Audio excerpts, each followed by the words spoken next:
Então o texto ele começa dizendo, né? Porque, Senhor, te conservas longe e te esconde nas horas de tribulação. Com arrogância, os ímpios perseguem o pobre, sejam presas das tramas que urdiram. O salmista aqui ele está vivendo um momento de tribulação. E o que ele está sentindo é que Deus está distante. Esse sentimento do salmista também foi experimentado por Jó, por exemplo. Lá em Jó, capítulo 13, verso 24, vai dizer o seguinte. Jó vai dizer, por que escondes o rosto e me tens por teu inimigo? Então a gente vê aqui que esse sentimento que o salmista está tendo não é exclusivo do salmista. Não é uma exclusividade do salmista. Jó também o viveu e muitas vezes também experimentamos esse tipo de sentimento. Às vezes, em nossas orações, parecerá que Deus está distante. Parecerá que Deus não está nos escutando. Teremos esse sentimento. Outras vezes, olharemos ao nosso redor, observaremos o mundo ao nosso redor, testemunharemos injustiças, por exemplo, e teremos a sensação de que Deus nos esqueceu. No entanto, o que nos guia não são os sentimentos, entretanto, o que nos guia não são as sensações, mas sim a confiança na palavra de Deus. Confiança na sua palavra, a palavra de Deus que vai declarar, lá em Isaías 49, 15, acaso pode uma mulher esquecer-se do filho que ainda mama, de sorte que não se compadeça do filho do seu ventre? Mas ainda que esta viesse a se esquecer dele, eu, todavia, não me esquecerei de ti. É isso que nos guia. Não são sentimentos, mas a confiança na palavra de Deus. Dos versos 3 ao verso 6, do versos 3 ao 6 vai dizer o seguinte, pois o perverso se gloria da cobiça de sua alma, o avarento maldiz o Senhor e blasfema contra ele. O perverso, na sua soberba, não investiga, que não há Deus, são todas as suas cogitações. São prósperos os seus caminhos em todo o tempo. Muito acima e longe dele estão os teus juízos. Quanto aos seus adversários, ele a todos ridiculariza. Pois diz lá no seu íntimo, jamais serei abalado. De geração em geração, nenhum mal me sobrevirá. No verso 4, então, vai estar escrito o quê? Que não há Deus, são todas as suas cogitações. Os ímpios, eles nutrem ódio por Deus. Por que os ímpios nutrem esse ódio por Deus? Porque se Deus existe, há um padrão absoluto de moralidade que eles deverão se submeter, que eles deverão seguir. Se Deus existe, inevitavelmente, eles terão que prestar contas diante do justo juiz por cada uma de suas ações, por cada um de seus pensamentos. Por isso eles se enganam. Por isso que eles se enganam pensando que Deus não existe. Para quê? Para se tornarem deuses de si mesmos. Isso é conhecido como idolatria. A idolatria do eu. Essa idolatria fica ainda mais evidente no verso 6, quando ele vai declarar o seguinte, jamais serei abalado, de geração em geração, nenhum mal me sobrevirá. Olha ele atribuindo a si uma característica de Deus. Jamais serei abalado, o único que nunca é abalado é Deus. Então ele atribui a si essa característica que é de Deus, e isso caracteriza a idolatria do eu. Vale também observar que cogitar que Deus não existe, né? É o que diz o texto, que eles cogitam que Deus não existe. Cogitar que Deus não existe não significa necessariamente declarar que Deus não existe. Não significa necessariamente a mesma coisa, não são necessariamente sinônimos. Muitas vezes podemos até declarar que Deus existe, mas agimos como se ele não existisse. Dessa maneira, também estamos agindo de maneira perversa, segundo as Escrituras. Esse é o chamado ateísmo prático. Agora vamos para os versos 7 até o verso 11. A boca ele a tem cheia de maldição, enganos e opressão. Debaixo da língua, insulto e iniquidade. Põe-se de tocaia nas vilas, trucida os inocentes nos lugares ocultos. Seus olhos espreitam o desamparado. Está ele de emboscada, como o leão na sua caverna. Está de emboscada para enlaçar o pobre. Apanha-o e, na sua rede, o enleia. Abaixa-se, rasteja em seu poder e cai de necessidade. Diz ele no seu íntimo, Deus se esqueceu, virou o rosto e não verá isto nunca. Aqui o texto nos apresenta a conduta dos ímpios. E meditar em textos que descrevem o comportamento daqueles que não seguem o caminho da cruz, né, daqueles que são ímpios, é sempre para nós uma oportunidade.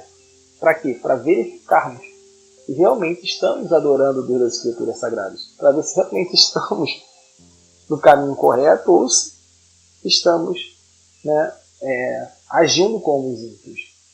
E ao descrever as características dos ímpios, como eles se comportam, isso se assemelha à nossa conduta, a gente deve repensar a nossa vida.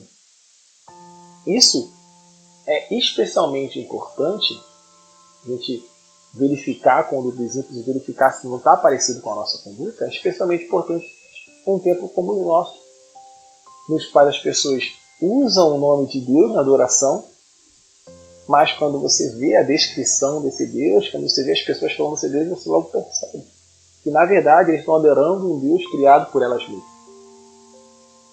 Vale aqui o alerta do falecido pastor Tim Keller, uma frase muito interessante que diz o seguinte: se o seu Deus nunca discorda de você, então você deve estar o quê? Adorando uma versão idealizada de si mesmo. Então o salmista aqui ele começa falando sobre a boca dos ímpios. Como que são a boca dos ímpios? O salmista fala. São bocas que mentem, bocas que oprimem, bocas que insultam, bocas que professam palavras torpes. Olha o contraste. Enquanto Jesus ele ensina, né? Seja porém o vosso falar sim, sim, não, não, lá em Mateus capítulo 5, verso 37, ou seja, a palavra do cristão deve transmitir confiança. Por quê? Porque o cristão ele honra com o que fala. O ímpio é amante da mentira e ninguém confia nele. A gente consegue ver esse contraste.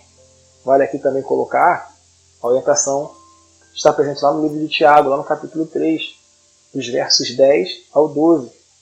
Tiago 3, dos versos 10 ao 12, vai dizer o seguinte: de uma só boca procede bênção e maldição. Meus irmãos, não é conveniente que estas coisas sejam assim. Acaso pode a fonte jorrar do mesmo lugar o que é doce e o que é amargoso? Acaso, meus irmãos, pode a figueira produzir azeitonas ou a videira figos? Tampouco fonte de água salgada pode dar água doce. O verso 8 aí do texto de Salmos que estamos expondo, ele fala sobre os iníquos preferirem as trevas à luz. Uma outra característica, primeiro a gente viu da boca, nós estamos vendo. Uma outra característica dos iníquos, que eles preferem o quê? As trevas à luz. Então eles pegam atalhos duvidosos, eles dão jeitinho às escondidas, eles fazem coisas por debaixo dos panos. Eles vivem nas trevas por quê? Porque a luz exporá a todos as marcas da corrupção. Quando as pessoas, né, elas têm conduta, elas gostam de agir, né, às escondidas, fazendo coisa ali, né, dando jeitinho ali, né, elas se aproveitam, né, de coisas obscuras, né, para se tirar algum proveito. Isso aí é uma característica dos iníquos, segundo o texto sagrado. E por fim, enquanto bem-aventurado é aquele que tem fome e sede de justiça, isso que vai aparecer nas virtudes, né, lá no livro de Mateus, capítulo 5, verso 6, nos versos 9 e 10 do Salmo que estamos expondo, vemos que os ímpios são caçadores das defesas. Então vimos que as bocas dos ímpios são bocas mentirosas, vimos que os ímpios eles preferem as trevas E agora a gente vê que os ímpios são caçadores dos indefesos. Ou seja, enquanto o cristão ele busca ajudar o indefeso, o ímpio ele vai fazer o quê? Ele vai se aproveitar do indefeso. Né? Então essas são as três características que vemos nesse texto a respeito da conduta dos ímpios. Uma curiosidade é o verso 11. Porque antes o texto nos diz que os ímpios eles cogitavam que não há Deus. Agora no verso 11, eles em seu íntimo dizem o quê? Eles afirmam o quê? Que Deus se esqueceu. Mas como Deus pode ter se esquecido se ele cogitava que não há Deus? Como a inexistência, como alguém que não existe pode se esquecer? É curioso. Creio que esse texto, de certa maneira, já é uma evidência do que João Calvino chamava de senso de divinidade, né? O senso do divino. Eu trouxe aqui um texto das Institutas de Calvino, né, que fala sobre essa questão do senso de divinidade. Diz assim, ó, que existe na mente humana e, na verdade, por instinto natural, algum senso de divindade, senso de divinidade, consideramos indiscutível, uma vez que o próprio Deus, para evitar que qualquer homem finja ignorância, dotou todos os homens com alguma ideia de sua divindade. Esta não é uma doutrina que é aprendida pela primeira vez na escola, mas uma doutrina da qual todo homem é, desde o ventre, seu próprio mestre. Uma doutrina que a própria natureza não permite que nenhum indivíduo esqueça. Então está presente nas Institutas de Calvino. O Arcis Pro, ele, no seu livro Filosofia para Iniciantes, ele vai dizer sobre essa questão o seguinte: já que todas as pessoas sabem que Deus existe, então o principal pecado do incrédulo é a recusa de reconhecer o que sabe ser verdade. O desprezo das pessoas em relação a Deus é intencional e por isso pecaminoso. Ainda no verso 11 desse salmo, a gente pode destacar uma segunda coisa.